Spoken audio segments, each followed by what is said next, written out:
Welcome to Ira's Everything Bagel, where I talk with intriguing people about everything, their passions, pursuits, and points of view. Well, did you ever think alternate realities and time travel could blend together?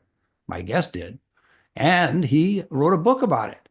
Award-winning filmmaker Josh Mendoza is author of Shadow of the Eternal Watcher. It's a noir crime thriller sci-fi novel available on Amazon, Barnes and Noble, and all the usual places. And for everything about Josh, go to joshmendoza.com and you can follow him on Instagram, Facebook, and X. And Josh, welcome to the show. Hey, thanks for having me, Ira. You look normal, so how did you get I into am pretty this normal. weird? How did you get into this weird into this weird universe? And it started maybe with your 2018 film, What Still Remains, for people who know Mhm. about your background in film. But how did you get into this genre? Maybe I'll put it that way. It's a lot Yeah. more polite. Well, I always say growing up, I just devoured sci-fi novels. I was the kid sitting in the bookstore in the sci-fi section while my mom talked to the owner, just reading anything I could get my hands on, mostly expanded universe Star Wars novels, if I'm being honest. But yeah, I just have always loved genre mashups, just trying to cross different types of stories together. I mean, my movie is a coming of age story for a young woman, family melodrama, really, but it's wrapped up in these clothings of a post-apocalyptic thriller. And Shadow of the Eternal Watcher is sort of the same thing. My love of old crime noir movies and books meets my love of Twilight Zone and Star Trek. So your next novel is Frankenstein meets the Three Stooges, correct? Exactly. Yes. Okay, I can get that. That's good. I got a few. I got a few in the burner there. Okay. Where did you grow up? I'm from Phoenix, Arizona, originally, a little place called Awatuki. How many people live there? I mean, in Awatuki, probably 250,000, 500,000. I That's okay. honestly That's don't know off the top of my head. So, I say little, but Phoenix is a big city and it's relative to been it. for the last 40 years. So it just keeps getting bigger. So how did you migrate from Arizona to Hollywood? Yeah, so my wife and I were engaged to be married, and I got accepted into USC's film school. So we made the move in 2009, went to LA, and we have split our time between Phoenix and LA ever since. And we love the LA city. So it was, it's the classic detective noir setting. So living there helped with writing the book too. Yeah, I'm going to talk with you a little bit about your book in a moment. I was curious about your background so our listeners and Yeah, viewers can get a sense of it. When you were going to USC, I know there's that little competition between USC and UCLA, and I think even in the film world, that's a case too. But I've heard really good stuff over the decades about the USC Film School, some of the yeah. great graduates and instructors there, professors, if you will. Who was your favorite professor while you were going there? Do you remember? And what was the subject? Oh yeah. I had a couple great ones. I mean, who jumps to mind would be probably John Watson, who was a great producing teacher and really taught you the nuts and bolts of how to make movies. And he's done a lot of great things over the years and Close Encounters and he did Robin Hood, Prince of Thieves back in the day. He did Backdraft, so he's a writer too. So it was nice to be connected with someone who's both a writer and a producer, which is sort of how I see myself as well as a director. And then on the directing side, probably Jeremy Kagan was a great instructor there who really taught you how to work with actors and get into a scene and how to not tell actors what to do, but help them find the emotional path that they need to follow when they're playing a character. There were also guest lecturers and instructors. I know that Jerry Lewis for many years taught there, Mm-hmm. early days as well. And there are some famous graduates of the USC Film School that went on to great acclaim. Do you find that the academic background that you got there helped write the novel as well as the film? And the film again was What Still Remains, which is Yeah, the name of the I novel. yeah, sorry to talk over So there. that's okay. Go ahead. With the novel, I mean, I originally always wanted to be a writer. So when I went to undergrad, I went to Stanford University. I studied English, I studied creative writing there, and I was passionate about uh, writing novels and short stories. And I took a film class when I was actually at Stanford, and a light bulb went off in my head that people actually make movies. As a kid, it sounds silly to say it, but as a kid, I just thought other people make movies. That's not something I could do. And I don't know, I was in this film class and it just clicked in my head the a shot in Citizen Kane. It's actually just a simple he spins around a pole and it's a match cut between the front and the back. And it was the first time I'd ever really noticed a cut in a movie. So I kind of put the novel writing on back burner, was excited about movies, and that's why I ended up going to USC Film School and I kept chasing that. You know, movies are an interesting, tough business and things you write a lot of scripts and you have a lot of almost, and obviously my movie came out and it just takes a long time to do it. So I was like, yeah, I might get back to my roots. I had this idea for a big sci-fi movie that I thought was probably too big for the budgets I was willing to able to garner at the time. So I All right. said, I'm going to get back and write it as a book, and that's where the beginnings of Shadow of the Eternal Watcher kind of were born. So do you think that the situation as it is now is you could come full circle, having written the book, The Eternal Watcher, that it could be made into a film? I mean, that's the dream, Ira, for sure. I mean, I'm a visual thinker, so there's definitely some big action set pieces in this book. I mean, it's definitely has some cinematic qualities to it. It's not just a straight literary novel. And I think I just write stories that I would want to read and also see on this big screen. So I think in a perfect world, this would make a great either limited series or a movie for sure. And it doesn't necessarily have to have you at the helm. It could be sold to a studio and Mm-hmm. run with it. You would clearly benefit from it, seeing Yeah. your work on the big screen. So that's a good idea on that. Now, when you first, I have to go back. You claimed you were normal, and then you said you sat in the corner of the bookstore Yeah. reading all these science fiction books. So I don't know if that would be quantifiable as normal, but you look normal. For our listeners, our viewers can. No, no one's normal, Ira. I think that's the truth. No one's normal. I like that. That's great. So when you decided to sit down and write the book, Mm-hmm. did you have a sense of how much time it would take you, how much work it would take you, and was your family supportive in the sense that this is now again, you're going back to your roots. You're not working with a group of people putting a film Mm-hmm. together. You're sitting by a computer and working on a fiction work.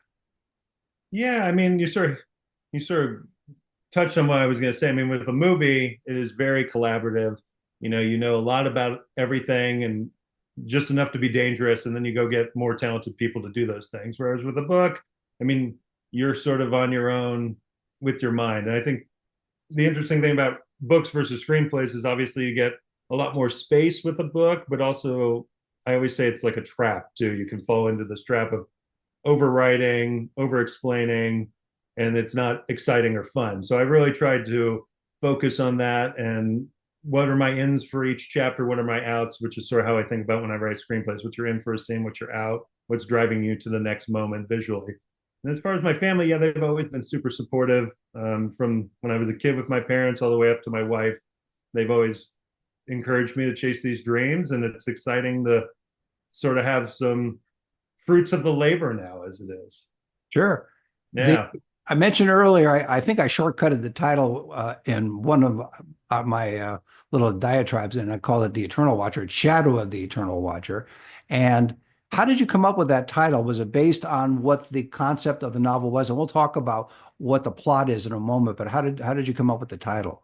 Well, without getting into it too much, the with the dual universes, there's another realm where the Eternal Watcher is the emperor of this imaginary union of China and Rome that never happened in our galaxy, and that's why their universe is so different from ours. And we talk about time travel. It's not really time travel in the sense that we're traveling through time. It's just time travel in the sense that this other universe is advanced so far beyond us. It's like traveling to the future when you visit there. Mhm. So the Shadow of the Eternal Watcher was just that this protagonist has a duplicate in this other reality who is trying to be that Eternal Watcher, and there he's the shadow of him. And that just kind of came up. It was something that came later in the novel as I was writing it. These ideas that came to fruition, and that's the title I ended up landing on. When you put it together in your mind when you were writing it, there is a community of people who or readers who enjoy that particular genre. When you Mm-hmm. were writing it, were you writing it more specifically for that smaller group, or were you broadening it so that you have a broader public interest in it? Yeah, I mean, I think first and foremost, I always write things for myself. Um, I think about the audience. You think about the traps you fall into, and I think as you write more, you definitely learn more too. And that's true of the movie as well. It's just like I'm always surprised what people relate to, and also what people pick up on that they don't like. You're like, oh, that wasn't even really on my radar that was that important, or I meant it a different way. And you're always thinking, well, how are people going to interpret this and translate it too? So first and foremost, I tried to write it for myself. But the dream and the goal for me, at least, is I want lots of people to read it. So I definitely try to have a broader audience and not get too in the weeds with the science part of the science fiction. It's definitely more fantasy in the sense that like a lot of this technology just exists. So I don't get into too much technical detail, which that's a whole different genre of science fiction, which I enjoy reading, but not what I'm trying to write here. So definitely reaching as broad an audience as possible. And obviously, too, when you do the genre mashup, you're sort of playing with a double-edged sword where it's like, yeah, there's a broader audience. Some people like mystery, some people like sci-fi, but the two don't always meet in the middle. And I'm sure that some people will prefer other parts to the other, but I think it's just a fun adventure that I hope people get on with this character. When you were a kid and you were writing a lot, as you talked about, did you envision at some point you would be both a filmmaker and an author, or in the early years you were not sure what it was you wanted to do, but you did enjoy writing? Yeah, when I remember being in high school and very vividly, you're taking high school literature classes, you're reading Ernest Hemingway and F. Scott Fitzgerald and Zora Neale Hurston and all those great American writers. And I just remember being like, I'm going to be a great American writer. I would go to the bookstores and look at the shelves and be like, all right, well, if I wrote a fiction book, I'd be this far over from Herman Melville because my last name's Mendoza. So just that dream as a kid of like, where would my book be on the shelves? And like I said, when I got to college, it sort of dawned on me that you could also make movies. So I never, as a kid, thought I would make movies. I just loved movies. My dad is a big cinephile, even though he probably doesn't realize it. We were always at the Blockbuster, always at Video One. We rented a movie every day and we watched a lot of TV, honestly. So I Right. just always had a lot of reading and a lot of television in my life and just stories. And I'm not fun to watch movies with because I tend to know what's going to happen before. But I keep my mouth shut usually. Yeah, My kids nobody are like, nobody yeah, wants a what do you critic think is going sitting to there. happen in this book? And I'm like, well, I'm not going to tell you because I'll tell you if I'm wrong or if I'm right. How's that? Because if I tell Yeah. you, I'll probably ruin it. Yeah, nobody wants a critic sitting next to them Yeah. doing all that stuff. When you, I want to talk about the character of Duster Raines in a second, but when you lay out your character outline, I'll phrase it that way. I don't know. In fact, that's how you do your work. But when you lay out the character outline, your main character and the subsidiary characters or Mhm. secondary characters, do you try to connect them in some sense with human traits, even if the book is sci-fi? Oh yeah, I mean it's always character first. I mean it doesn't matter if it's a detective novel, if it's a comedy, if it's a science fiction book. I mean you have to have good characters in there. So I always approach everyone as people. How would people interact in these situations? And then as you put them in the weirder and weirder situations, you have to get a little more creative with your imagination of what's going to happen. But it always has to be driven by character, how they interact with each other, and what's driving everyone, what are people's wants and what are their needs. So Duster Raines is the main character, and he is a private detective. Mm-hmm. What makes him, from your perspective as creating the character and writing about him, what differs him from any other private detective? Yes, we're talking about a genre where you're not in reality anyway, but you still have to differentiate Mm-hmm. the character. And how do you differentiate Dustin, and who are some of the, as I mentioned, secondary characters? Yeah. Well, Duster, I mean, it was definitely, well, he'd prefer you call him Rains, but Duster Rains, that Okay. definitely, for me, it was how do you take, I wanted to play with the idea of that pulpy, stereotypical noir detective. So definitely at the beginning, he's very, I would say machismo. He's just very like in the bar drinking, has his one-liners, and then Has it's like a cigarette, a fedora, and no oh, cigarettes, no fedoras. okay, It's now, but I'm sure maybe in a future book he'll find a fedora, or he put one okay. on in the movie as a joke. But he's wearing the not pressed suit in the book. But Well, that's close enough. yeah, definitely, it's taking that those stereotypes and then trying to get deeper than that. So I mean, for him, there's this idea that he always could have been more. He was this successful Air Force pilot, that things didn't go the way he planned. And I think a lot of people can relate to that. And then seeing his own alternate reality double, who is actually quite successful, kind of puts him on this path of wanting to be better than him, wanting to solve this case, prove he's better, and also maybe spiraling into being less of a good person. So it's interesting to me too, because Dustin Raines is not a great human being. He's not a bad person either. He's kind of a lot of grays, and he's done some terrible things too. So for me, it was interesting to explore those warts and see how he could maybe come back from what I would say is rock bottom for him at the beginning of the novel, and then maybe redeem himself a little. But also, I don't think life is always super neat and clean, and I would say this book is not super neat and clean either. So I just find that interesting, though, that he's a flawed human being as he travels through this universe too. And he's pulled into a missing persons case. That's how Mm-hmm. the story progresses. I like the fact that you said that it's not a neat and clean story, and I'm looking at you right now, and you look neat and clean. So Yeah. coming out of you is a unneat and clean person and story.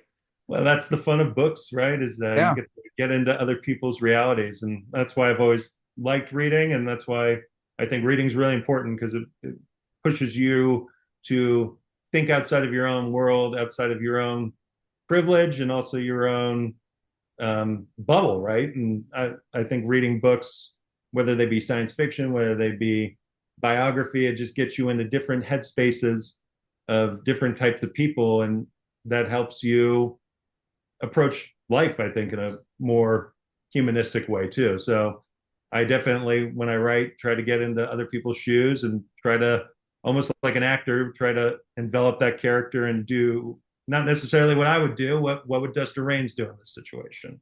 Do you find, because you do read a lot, and behind you is a stack of I don't know if that's a green screen or actual book. No, that's real. That's real. That's good. Lots of Okay. books. I love A lot of books. books, absolutely.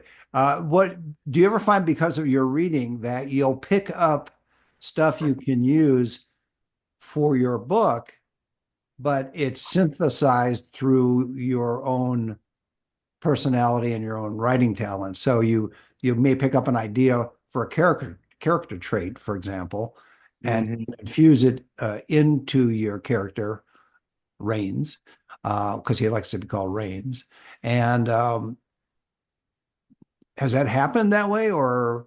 Yeah. Sorry, I shouldn't have knocked on the counter too. No, Doug, Oh, he's that was fine. the I like spontaneity. It's fine. Go ahead. Yeah, so he'll stop in a second. But reading, I think, I don't remember who said it, but a lot of reading is I mean, a lot of writing is reading great people and then forgetting where you read it from. So it's definitely you borrow things, you steal things, but you're not doing it as a plagiarism thing.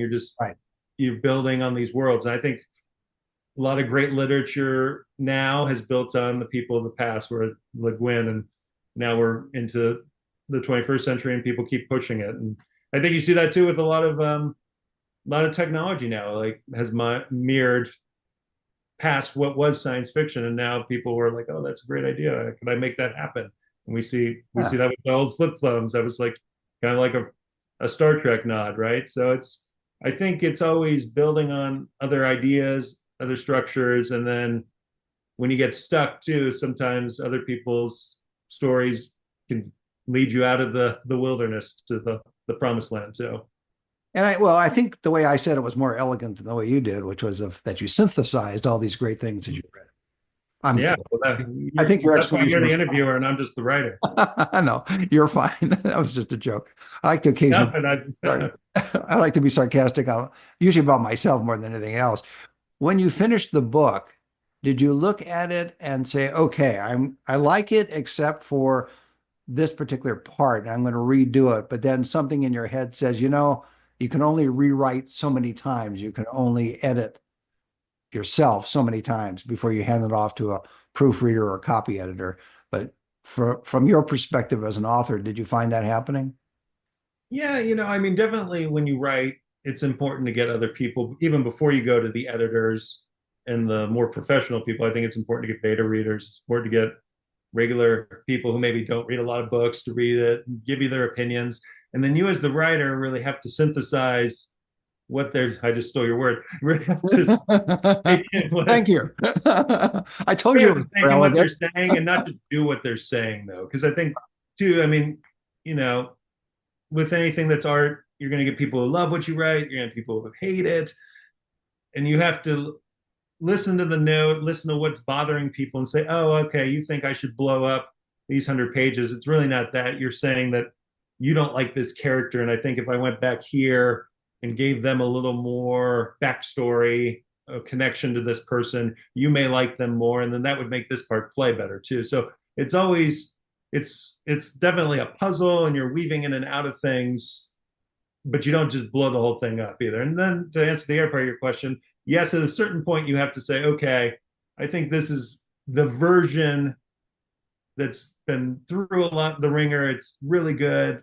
I'm going to pass it off. And at a certain point too, you have to just be like, well, this is what it is too. And I'm a perfectionist, so definitely, even as we're about to launch the book and do the final proofreads, we catch things that there's like maybe the typesetter, that something that you didn't even do, and you're just trying to catch them all, and you don't want those mistakes to get in there, but at the same time too, you got to get the story out too, because you could tinker forever too. Yeah, I love that phrase. You can tinker forever. You Mm-hmm. mentioned something a previous guest mentioned, and I think it's great to actually define it for our audience because all of a sudden I'm hearing that phrase, a beta reader. What is a beta reader? They're the people who read your book before, when it's talking about the warts, when it's got all those warts, and it's not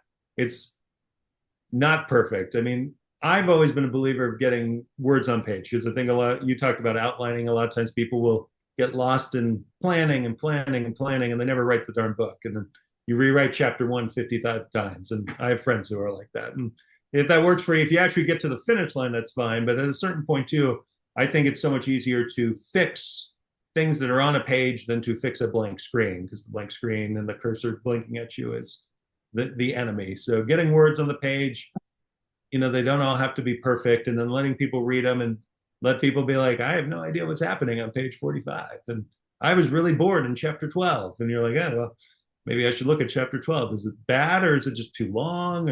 And you have to get those opinions, because you don't want to get them after the book comes out. I mean, you're going to get them anyway. You learn that, like I said, you're always amazed, like with the movie, what people pick up on. And at a certain point, you just have to say, well, that is what it is, and it's out there now, and it exists as that. But then you learn from that, you learn from these notes, and you try to push forward and make the best version that you can of what you have to stay true to your vision too, though. So it's a balance. Well, staying on that theme for just a second, when you first write it out, and certainly it's a rough, and you're going to rewrite it and change this and change that. But at some point, also, doesn't it appear to you as somewhat stale once you start reading it, rereading it Mm-hmm. 10 times, and you already know what's coming, and so you're not as invested in the plot, meaning you as the author, not as the reader. So as you're writing, you now have your sixth revision, Mm-hmm. and you kind of lose track of what you may need to add or take out, or is the surprise still there? Does it still Yeah, seem fresh?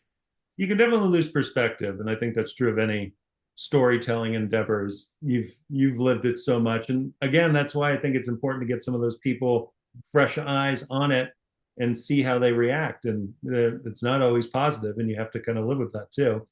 So um, it's almost beta readers are almost like beta testers in that sense. You're yeah. testing it before the product comes out.